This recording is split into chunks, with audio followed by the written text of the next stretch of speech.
பத்திரிகைக்காரங்களுக்கு திமுக மேடையில் என்னப்பா வேலை அப்படின்னு பலரும் கேட்பாங்க. ரொம்ப எளிமையா சொல்றேன். இந்த மாநிலத்தினுடைய துணை முதலமைச்சர், கோடிக்கணக்கான உடன்பிறப்புகளின் உயிர் நாடி,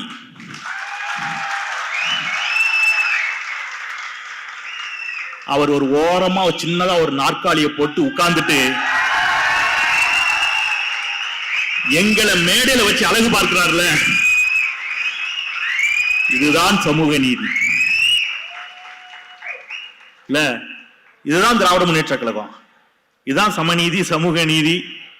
இதற்காக நம்ம என்ன செய்யலாம்? எந்த எல்லைக்கும் சென்று போராடலாம் அப்படிங்கிறதுக்காகத்தான் நாங்க இன்னைக்கு இந்த மேடையில உட்கார்ந்து இருக்கிறோம். நான் ஏற்கனவே நம்முடைய மாண்புமிகு துணை முதலமைச்சர் அவர்கள் சமீபத்தில் ஒரு கூட்டத்தில் பேசும்போது சொன்னார், 2 அதிமுக காரங்க சந்திச்சுக்கிட்டாங்கன்னா என்ன பேசுவாங்க? நீங்க எந்த அணி? நீங்க ஓபிஎஸ் அணியா? நீங்க நான் செங்கோட்டை அணி, நீங்க நான் சின்னம்மா அணி, இப்படிதான் பேசிப்பாங்க. ஆனால் திமுகவினர் எப்படி பேசிக் கொள்வார்கள் அப்படின்னு பேசினார். நான் கூட இப்ப சமீபத்தில் திடீர்னு ஒருத்தர் எந்திரிச்சு வந்து நான் கூட சொன்னேன், சின்ன தம்பி குஷ்பு கூட வீட்டை விட்டு வெளியில வந்துடுச்சு, பிரபு கூட்டு வந்துட்டாரு, உங்களை கூட்டு வர்றதுக்கு அவ்வளவு கஷ்டமா இருந்துச்சுன்னு அப்படிலாம் இருக்கிறவங்க எல்லாம் சொல்றாங்க இல்லையா, இந்த இயக்கத்தை அழித்து விடுவோம் ஒழித்து விடுவோம்னு. நான் சொன்னேன், இவங்க எல்லாம் 2 கட்சிக்காரங்க, அந்த கட்சிக்காரன் 2 பேரும் சந்திச்சுக்கிட்டா என்ன பேசுவான்? நம்ம தலைவர் அந்த படத்துல ஒரு ஸ்டெப் போட்டிருப்பாரு பாரு, அது வேற லெவல், இந்த படத்துல ஒரு டான்ஸ் ஆடினா இருப்பாரு, இப்படித்தான் பேசுவீங்க.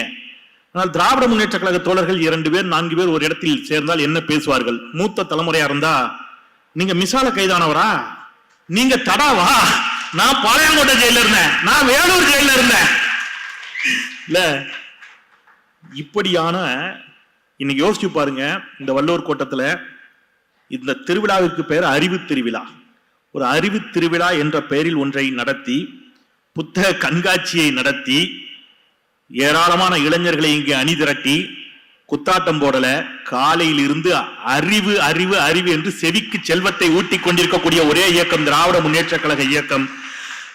மாண்புமிகு துணை முதலமைச்சர் அவர்களுக்கும் இந்த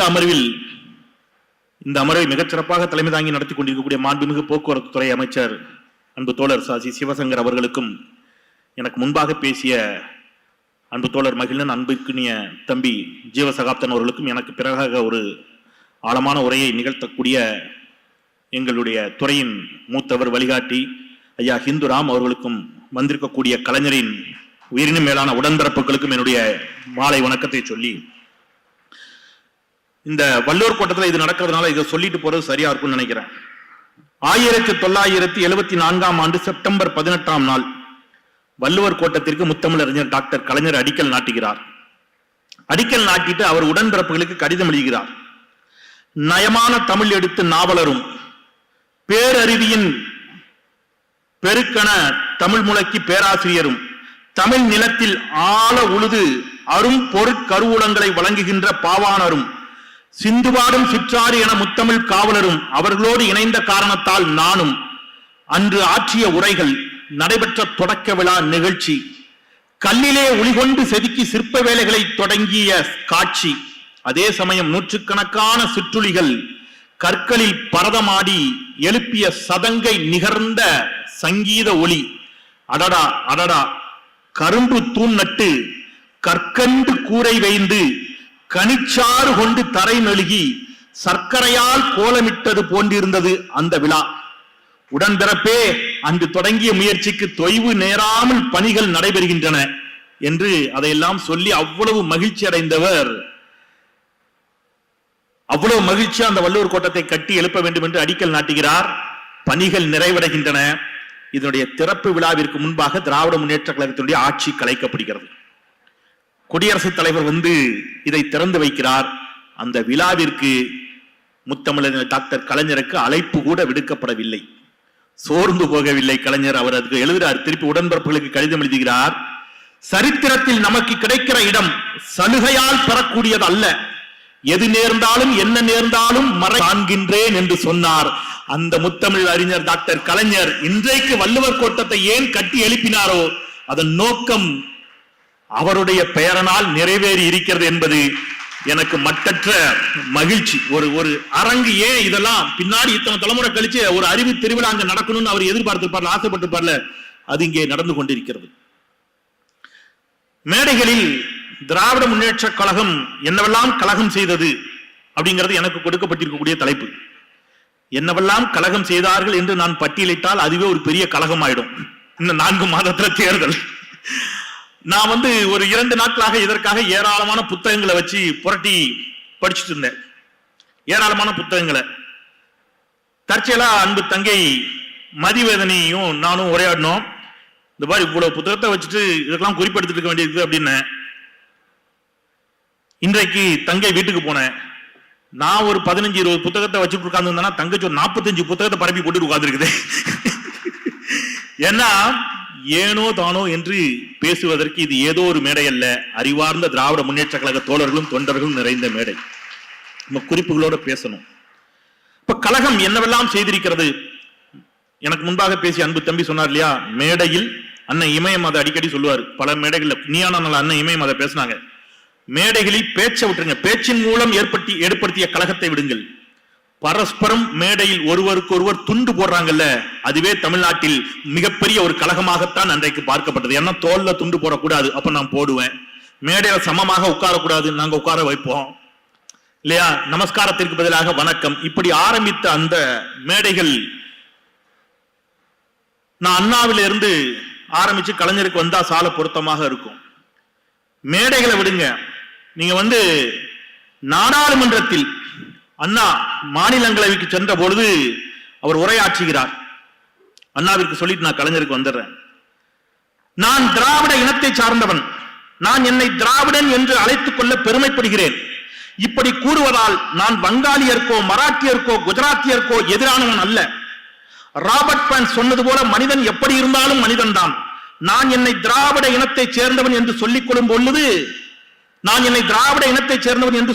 பொழுது திராவிடனிடம் இந்த உலகத்திற்கு வழங்க திட்டவட்டமான தெளிவான மற்றவர்களிடமிருந்து வேறுபட்ட சில செய்திகள் இருக்கின்றன என்று கருதுகிறேன். அதனால் எங்களுக்கு சுய நிர்ணய உரிமை தேவை என்று விரும்புகிறோம் என்று 1947 சுதந்திரத்திற்கு பிறகு ஒட்டுமொத்த இந்தியாவும் அதிர்ந்து திரும்பியது தோழர்களே. அடுத்த நாள் தேசிய ஊடகங்கள் அதை பட்டியலிட்டிருக்கின்றன. பேரறிஞர் அண்ணாவின் கழக குரலை, இந்தியாவிலிருந்து பிரிந்து போக வேண்டும் என்ற குரல் முதலாக சுதந்திர இந்தியாவின் நாடாளுமன்றத்தில் இன்று ஒலித்தது. இந்த முழக்கத்தை திராவிட முன்னேற்ற கழக தலைவர் அண்ணாதுரை இன்று மாநிலங்களவையில் முழங்கினார். இந்திய யூனியனில் இருந்து தென்னகம் பிரிந்து போக வேண்டும் என்ற அண்ணாதுரையின் துணிவான வாதம் நாடாளுமன்றத்தையே ஸ்தம்பிக்க வைத்தது என்று மும்பையில் இருந்து வெளிவந்த டைம்ஸ் ஆஃப் இந்தியா நாளேடு சுட்டிக்காட்டுகிறது. திமுக தலைவர் திரு CN அண்ணாதுரை தென்னகத்திற்கு சுய நிர்ணய உரிமை வேண்டும் என்ற கோரிக்கையை தெளிவாக எடுத்துரைத்தார். மாநிலங்கள் அவை இன்று கூடியிருந்து திராவிட நாட்டின் கொள்கைக்காக பாடுபடும் சொல்லாற்றல் மிக்க தலைவரின் பேச்சை கேட்டது தேசியத்திற்கு, இந்திய தேசியத்திற்கு அவர் ஒரு புதிய விதியை தந்தார் என்று பாராட்டியது ஹிந்துஸ்தான் டைம்ஸ் ஏடு. ஹிந்து பத்திரிகை இவ்வாறு தலைப்பிட்டிருந்தது. கொள்கையிலே கொண்ட உண்மை பிடிப்பாலும் தனது சக்தி வாய்ந்த பேச்சு திறமையாலும் அண்ணாதுரை சந்தேகமின்றி ராஜ்யசபாவை கவர்ந்து விட்டார் என்று தேசிய ஊடகங்கள் பாராட்டு மலையை பொழிந்தார்கள். நீங்க என்னவெல்லாம் கழக குரலை நம்முடைய தலைவர்கள் எழுப்பி இருக்கிறார்கள் அப்படின்னு கேட்டீங்கன்னா, இன்னைக்கு மோடியின் கண்களில் விரலை விட்டு ஆட்டிக் கொண்டிருக்கிறார் நம்முடைய முதலமைச்சர் முத்துவேல் கருணாநிதி ஸ்டாலின் என்று சொன்னால், அன்றைக்கு வாஜ்பாயி அவர்களிடம் நாடாளுமன்றத்தில் வாஜ்பாயை நேருக்கு நேரா அண்ணா அவர்கள் கேள்விக்குள்ளாக்குகிறார். அவர் சொல்றாரு, ஹிந்தியை எதிர்க்கும் தமிழரை எல்லாம் தமிழ் வெறியர்கள் என்று பட்டம் சூட்டியவர்களுக்கு இன வெறியர்களை அடையாளம் காட்டி பேசுகிறார் அண்ணா. அவர் சொல்றாரு, இந்தி மொழிக்காக வாதிடும் வாஜ்பாய் அவர்களை நான் வாழ்த்தாய், அவர் நேசிக்கின்ற ஹிந்தியை அவர் மாநிலத்தின் மொழியாக மட்டும் மாற்ற விரும்பவில்லை, இந்தியாவிற்கான மொழியாகவே மாற்ற விரும்புகிறார். இன்னும் ஒருபடி மேலே போய் உலக மொழியாக கூட அவர் மாற்ற விரும்பினாலும் ஆச்சரியம் இல்லை. அவருக்கு இருப்பது மொழி பற்றி என்று சொன்னால் எனக்கு இருப்பது மட்டும் என்ன மொழி வெறியா என்று வாஜ்பாயை பார்த்து கேள்வி எழுப்பி நாடாளுமன்றத்தை அதிரச் செய்தவர் நம்முடைய ஆற்றல் மிகு தலைவர் அண்ணா அவர்கள். ஒரு கட்டத்தில் அவர் பேசுறாரு, நீங்க நான் மாநில சுயநிர்ணய உரிமையை கேட்கிறேன், நான் ஹிந்தியை எதிர்ப்ப பேசுறேன், இதெல்லாம் உங்களுக்கு பிடிக்கல, எரிச்சலா இருக்கு, இரிட்டேட்டா இருக்குன்னு எனக்கு தெரியும். உங்களுடைய அனுமதியுடன் நான் என்னிடம் ஒரே ஒரு வினாவை எழுப்பட்டுமா? இந்த அவையில் தனித்து நின்று கொண்டு உங்களுக்கெல்லாம் விருப்பமில்லாத ஒன்றை பேசுவதால் நான் என்ன நன்மையை பெறப் போகிறேன்? ரொம்ப முக்கியமான வாதம் இது. அண்ணா பேசியதுல இன்று வரைக்கும் அது எவ்வளவு பொருத்தமா இருக்குது. நம்ம தலைவர்கள் எவ்வளவு தீர்க்க தரிசிகள் அப்படிங்கிறது நான் உதாரணத்தை சொல்றேன். உங்களுக்கெல்லாம் விருப்பமில்லாத ஒன்றை நான் பேசுவதால் என்ன நன்மையை பெறப் போகிறேன்? உங்களுக்கு கசப்புணர்வை உண்டாக்கும் அந்த பேச்சை நான் விட்டுவிட்டால் நீங்கள் ஒவ்வொருவரும் என்னை உங்கள் இதயத்தில் இருத்திக் கொள்வீர்கள் என்பது எனக்கு நன்றாக தெரியும். இருந்தும் நான் ஏன் அது பற்றி பேச வேண்டும்? ஒருவனாக தனியனாக நின்று அவ்வாறு செய்தால் நான் என்ன நன்மையை பெறப் போகிறேன்? நான் அதன் புதுமை கருதி மட்டும் அதனை வலியுறுத்துகிறேன் என்று அருள் கூர்ந்து எண்ணி விடாதீர்கள். நாங்கள் இந்தியாவின் ஒரு பகுதியாக தொடர்வோமே ஆனால், நாங்கள் ஒன்றுபட்ட இந்தியாவின் ஒரு பகுதியாக தொடர்வோமே ஆனால், இந்திய கூட்டாட்சியின் ஓர் ஒருங்கிணைந்த அங்கமாக தொடர்வோமே என்று சொன்னால் மொழி அடிப்படையில் ஓர் ஏகாதிபத்தியம் உருவாகும். மொழி அடிப்படையில் ஒரு ஏகாதிபத்தியம் உருவாகும், ஹிந்தி திணிப்பு உருவாகுங்கிற சொல்லிட்டு சொல்றாரு. பொருளாதாரத்தில் நாங்கள் பின்னுக்கு தள்ளப்படுவோம். எளிதாக கிடைக்கக்கூடிய மன அமைதி இல்லாதவர்களாக நாங்கள் மாறி போவோம் என்ற அச்ச உணர்வினால் நான் இங்கே இதை பேசுகிறேன் என்று சொல்கிறார். இன்னி வரைக்கும் அதைத்தான் நம்ம தலைவர் பேசிக் கொண்டிருக்கிறார். நம்முடைய நம்பிக்கை நட்சத்திரம் உதயநிதி ஸ்டாலினும் அதற்காகத்தான் சண்டையிட்டுக் கொண்டிருக்கிறார் என்று சொன்னால் அண்ணாவில் இருந்து தொடங்கிய சண்டை இது. அதன் பிறகு கலைஞருடைய கழக குரலை நான் சொல்லி தெரிய வேண்டியதில்லை. அம்பாள் என்றைக்கடா பேசினாள் அப்படின்னு கேட்ட போது ஆடித்தான் போனா அத்தனை பேரும். அதுல என்னன்னா, அம்பாள் என்றைக்கடா பேசினாள் என்று கேட்டது பிரச்சனை இல்லை, அதுக்கு பராசக்தின்னு படத்துக்கு பேரை வச்சாரு பாருங்க. அவ்வளவு சாமி படம் நினைச்சு வந்துட்டான். பராசக்தின்னு பேரை வச்சுட்டு உள்ள கூட்டு வந்து வெளின்னு வெளுத்து விட்டாரு. நீங்க வந்து கோயில் கூடாது என்று சொல்லவில்லை, கோவில் கொடியவர்களின் கூடாரம் ஆகிவிடக் என்று சொன்னேன் வரைக்கும் நமக்கு எல்லாருக்கும் தெரியும். அந்த படத்துல ஒரு காட்சி வரும்.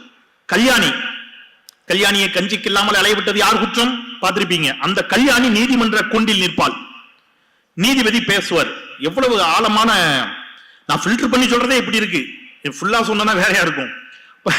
கல்யாணி கூண்டில் நிற்கும் போது கல்யாணி தன்னுடைய குழந்தைய கொன்றுவான். ஏன்னா பட்டினி, பசி பஞ்சம் பட்டினி, குழந்தைய கொன்றுவான். நீதிபதி கேட்பார், இந்த குழந்தை உன்னுடைய குழந்தை தானா? ஆம். நீதான் கொன்றாயா? ஆம். இந்த குழந்தையின் தந்தை யார்? அமைதியா இருப்பா. தந்தை யார் என்று தெரியாதா? சொல்ல மாட்டேன். இப்படியே போகும். சொல்லுவா, நீ வந்து பசியால குழந்தைய கொன்றிருக்க கூடாது, காரணம் சொல்லு அப்படின்னு சொல்லும் போது அவ சொல்லுவா, இங்க இருப்பவர்கள் எல்லாம் என் சகோதரனாக நினைத்து சொல்லுகிறேன். பசியால் பதறினான் என் பாலகன், வெட்கமில்லாமல் சொல்கிறேன். இங்கிருப்பவர்களை சகோதரர்களாக நினைத்து சொல்கிறேன். என் குழந்தையின் நாக்கு வறண்டு என் மேலாடையை நகர்த்துவான் பால் குடிப்பதற்கு. குழந்தை பல நாள் பட்டினி கிடந்த இந்த பாவியிடம் பாலா இருக்கும். அந்த கொடுமையை தாங்க இயலவில்லை, கொன்று விட்டேன் என் குழந்தையை. இது குற்றமா? கலைஞர் கேட்கிறாரு. நீதிபதி சொல்றாரு, குற்றம்தான். குழந்தையை யுவதி வந்து பால் கொடுத்து காப்பாற்ற என்று கேட்பதற்கு இந்த நாட்டில் ஒருவனுக்கு துணிச்சல் இருந்தால் அது முத்தமிழக டாக்டர் கலைஞராக மட்டும்தான் இருக்க முடியும். என் குழந்தை என்ன கதை, நீங்க சொன்ன கதை தானே. அப்ப என் குழந்தை பட்டினியா கிடக்கும் போது பார்வதி வந்து பால் கொடுத்திருக்கணும் தானே என்று கேட்டவர் கேட்டதோடு நிற்கவில்லை. நீங்க கலைஞருடைய எல்லா கழக குரலையும் வெறும் குரலாக மட்டும் எடுத்து விடக்கூடாது. பல பேர் பேசுவான், விட்டுருவான், ஆட்சிக்கு வந்தார். கலைஞர் இந்த கழக குரலுக்கு தீர்வையும் கொடுத்தார். அவர் முதலமைச்சரான பிறகு என்ன செஞ்சார்? இது போன்ற கல்யாணிகள் உருவாகிவிடக் கூடாது என்ற நோக்கத்தில் ஒண்ணு பண்ணார். கருவுற்ற தாய்மார்களுக்கு அவர்களுடைய கர்ப்ப காலத்தில் மாதம் 1000 ரூபாய் என்று கொடுத்து கல்யாணிகள் உருவாகாமல் பார்த்து கொண்டதும் கலைஞருடைய மாபெரும் சாதனை என்பதை நாம் மறந்துவிடக் கூடாது. அவரு மத நல்லிணக்கத்தை பேசுறாரு. அது இங்க பல பேருக்கு கோபம் வருது. அவர் சொல்றாரு, நான் வந்து ராமாயணத்தை பத்தி பேசும்போது சொல்றாரு, நான் ராமருக்கு இங்க கோயில் கட்டாதீங்கிறதெல்லாம் என்னுடைய பிரச்சனை இல்ல, பாபர் மசூதியை இடிச்சிட்டு கட்டாதீங்கிறதான் பிரச்சனை. அவர் கேட்ட ஒரு கேள்விக்கு அவர் தலைக்கு விலை வச்சாங்க. ராமன் என்று ஒருவன் இருந்ததாகவோ அவன் பொறியியல் கல்லூரியில் படித்ததாகவோ ஏதேனும் சான்று இருக்கிறதான்னு கேட்டார் இல்லையா? கேட்டது ராமன் மீது உள்ள கோபத்துல இல்ல. எப்ப அந்த கேள்வி வருது? தமிழ்நாட்டிற்கு ஒரு வளர்ச்சி திட்டம் கொண்டு வரப்படுகிறது, சேது சமுத்திர கால்வாய் திட்டம். அந்த சேது சமுத்திர கால்வாய் திட்டத்தை மதத்தின் பெயரால் சிலர் தடுத்து நிறுத்த முயற்சிக்கின்ற பொழுது அவர் சொல்லுகிறார், எப்பா அப்படிலாம் இல்லப்பா, சொல்லி சொல்லி பார்க்கிறாரு, அப்படிலாம் இல்ல, அது உன்னுடைய கற்பனை, உன்னுடைய நம்பிக்கை இருக்கட்டும், எனக்கு பிரச்சனை இல்லை. ஆனால் அதனால் தமிழ்நாடு பாதிக்கப்படுகின்ற பொழுது அப்படியான ஒரு கழக குரலை எழுப்புவதற்கு கலைஞரால் மட்டும்தான் முடிந்தது. இன்னொன்னு சொல்லுவார், தென்னை மரம் நாம் வளர்த்தது, கலைஞர் பேசுற ஒரு மேடையில, தென்னை மரம் நாம் வளர்த்தது, தேங்காய சாமிக்கு உடைச்சோம், அது கருவறைக்கு போயிடுச்சு, ஆனா நாம போக முடியல, காரணம் என்ன தெரியுமா அப்படின்னு சொல்லிட்டு சொல்லுவாரு. தென்னை மரம் நாம வளர்த்தோம், தேங்காய் உடைச்சி தேங்காய் கருவறைக்குள்ள போயிடுச்சு, நாம வெளியில நிக்கிறோம், ஏன் தெரியுமா? தேங்காய்க்கு குடுமி இருக்கும் பாரு. பூ நாம பூச்செடியை நாம் வளர்க்கிறோம், அந்த பூச்செடி பூமாலையாக மாறி இறைவனிடம் சென்று சேர்கிறது. அந்த பூச்செடியை வளர்த்த நம்மளால போக முடியல, காரணம் என்ன தெரியுமா? அந்த பூக்களை இணைப்பதற்கு நூல் இருக்கிறது, நம்மிடம் நூல் இல்லை. அப்ப சரி, இதை சொன்னார, இதோட சொன்னதோட விட்டாரா, இது ஒரு கழக குரல், ஆனா இதை நிப்பாட்டல. அப்ப எல்லாரும் உள்ள போறதுக்கு என்னங்க செய்யணும்? என்ன செய்யறது? அனைத்து சாதியினரும் அர்ச்சகர் என்ற ஒரு சட்டத்தை இயற்றி, ஆனால் அதுலயும் பாருங்க விடாமுயற்சி, எத்தனை வருஷம் போராட்டம். அது பெரியாரின் நெஞ்சில் தைத்த முள். முத்தமிழ் டாக்டர் கலைஞர் அதை சட்டமாக்குவதற்கான எல்லா வழிமுறைகளையும் செய்கிறார். சட்ட ரீதியாக பல நெருக்கடிகள் கொடுக்கப்படுகின்றன, ஆட்சி மாற்றங்கள் நிகழ்கின்றன, மீண்டும் மீண்டும் தொடர் தடைகள். ஒருவர் ஆளுநர் மாளிகையிலிருந்து தலை நிமிர்த்தினார், முத்துவேல் கருணாநிதி ஸ்டாலின் எனும் நான் என்று தலை நிமிர்த்தியதோடு அவர்தான் பெரியாரின் நெஞ்சில் தைத்த முள்ளையும் நீக்கினார். இன்றைக்கு அனைத்து சாதியினரும் அர்ச்சகர்களாக தமிழ்நாட்டில் இருக்கிறார்கள் என்று சொன்னால் வெறும் கழக குரலோடு திராவிட முன்னேற்ற கழகம் ஓய்ந்து போகவில்லை, அவர்கள் களத்திலும் சாதித்து காட்டினார்கள். ஒருபடி மேல போய் பெண்களும் ஓதுவார்கள் என்ற இடத்திற்கு திராவிட முன்னேற்ற கழகம் தான் கொண்டு வந்து நிறுத்தி இருக்கிறது. பாலின பாகுபாட்டில், வழிபாட்டில் இருக்கக்கூடிய பாலின பாகுபாட்டையும் உடைத்து காட்டியிருக்கிறது அப்படிங்கறத நாம மறந்துடக்கூடாது. நிறைய நீங்க கலைஞரை பற்றி பேசுகின்ற பொழுது நான் 15 நிமிடம் தான், சரியா இன்னும் ஒரு 2 விஷயத்த சொல்லிட்டு நிறைவு செஞ்சுறேன். கலைஞர் சொன்ன ஒரு பேச்சு உங்க எல்லாருக்கும் தெரிந்த பேச்சு தான்.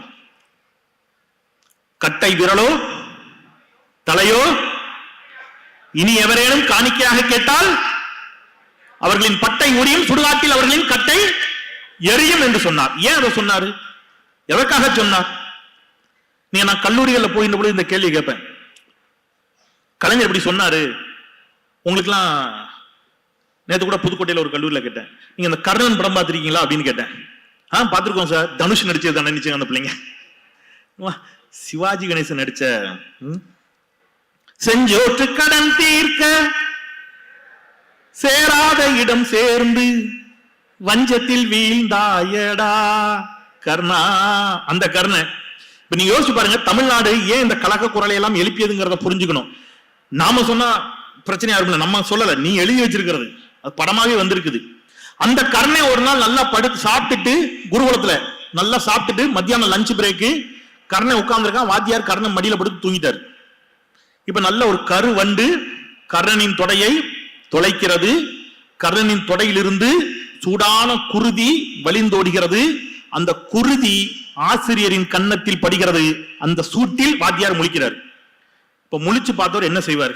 இப்ப ஒண்ணு இல்ல, கொஞ்ச நேரத்துக்கு முன்னாடி நம்முடைய தோழர் தீபக், மாற்றுத்திறனாளிகளுடைய மாநில செயலாளர், அவர் வருகின்ற பொழுது அவர் ஸ்லிப்பாய் கீழே விழுந்துட்டாரு.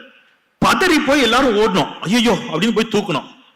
தூக்கும் போது தீபக் ஒரு நிமிஷம், நீங்க என்ன மதம், நீ என்ன சாதி, நீ எந்த ஊர்னு யாராவது கேட்டோமா? அதான் வள்ளுவன் சொல்றான், உடுக்கை இழந்தவன் கை போல்ங்கிறான். ஓடி போய் எல்லோரும் சேர்ந்து தூக்கினோம், அப்படித்தான் செய்வோம். ஆனா அந்த வாத்தியாரு ஒண்ணு கேட்டார். என்ன கேட்டார் தெரியுமா? கர்ணனை பார்த்து, உண்மையை சொல், நீ பிராமணனா?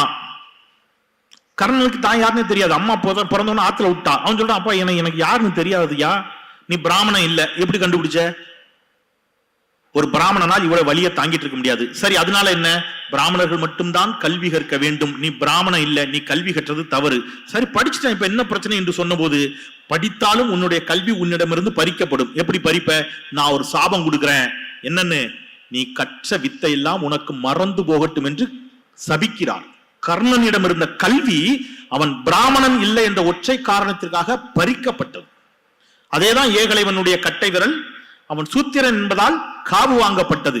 அப்பொழுதுதான் தமிழ்நாட்டில் கலைஞர் சொன்னார், கட்டை விரலோ தலையோ இனி எவரேனும் காவு கேட்டால் அவர்களின் பட்டை உரியும், சுடுகாட்டில் அவர்களின் கட்டை எரியும் என்று சொன்னதோடு நிற்கல, எல்லோருக்கும் கல்வியை கொண்டு போய் சேர்ப்பதற்கு அவர் கட்டி எழுப்பிய கல்வி நிலையங்களும் கல்லூரிகளும் ஏராளம் ஏராளம் ஏராளம். அதனுடைய விளைவு, அதனுடைய நீட்சி.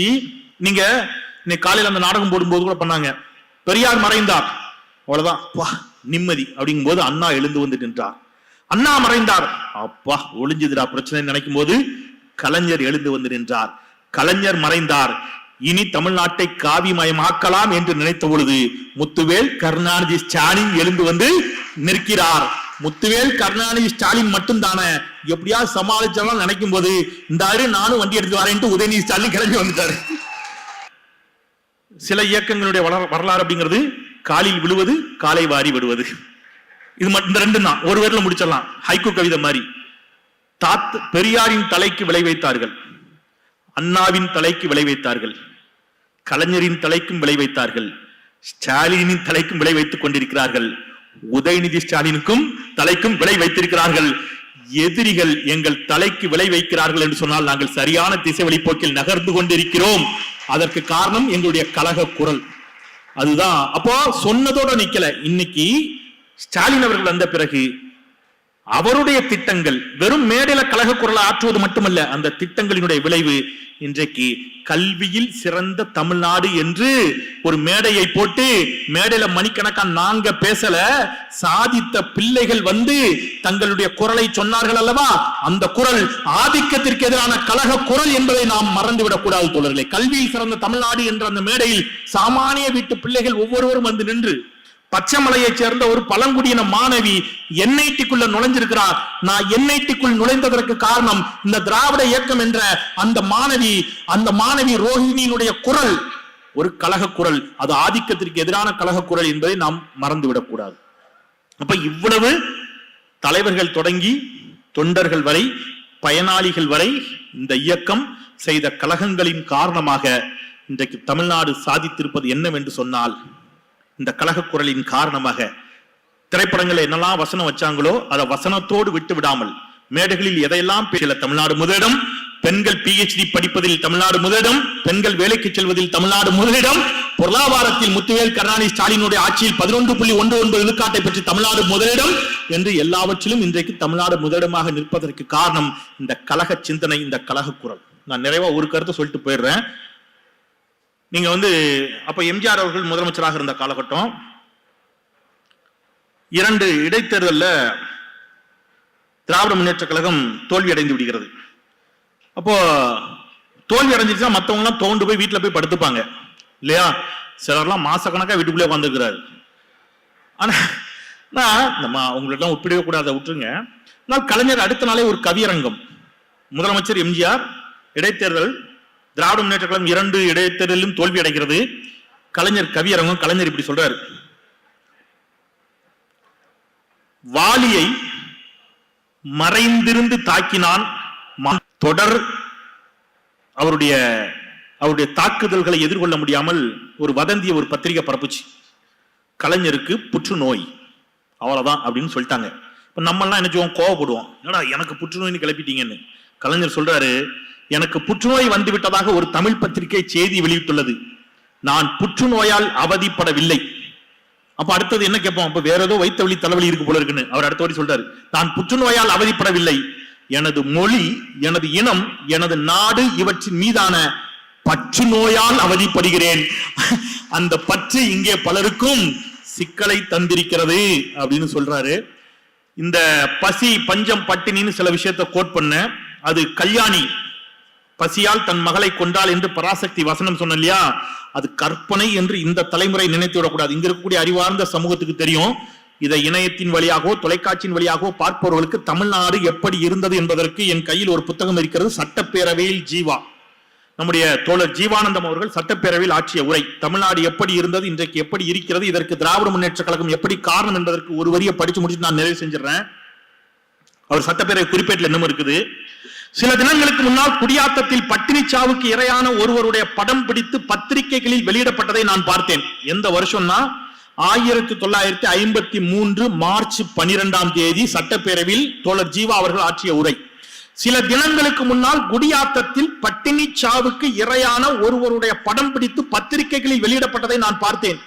கோயம்புத்தூர் ஜில்லாவில் உள்ள உடுமலைப்பேட்டை தாலுகாவுக்கு சென்றேன்.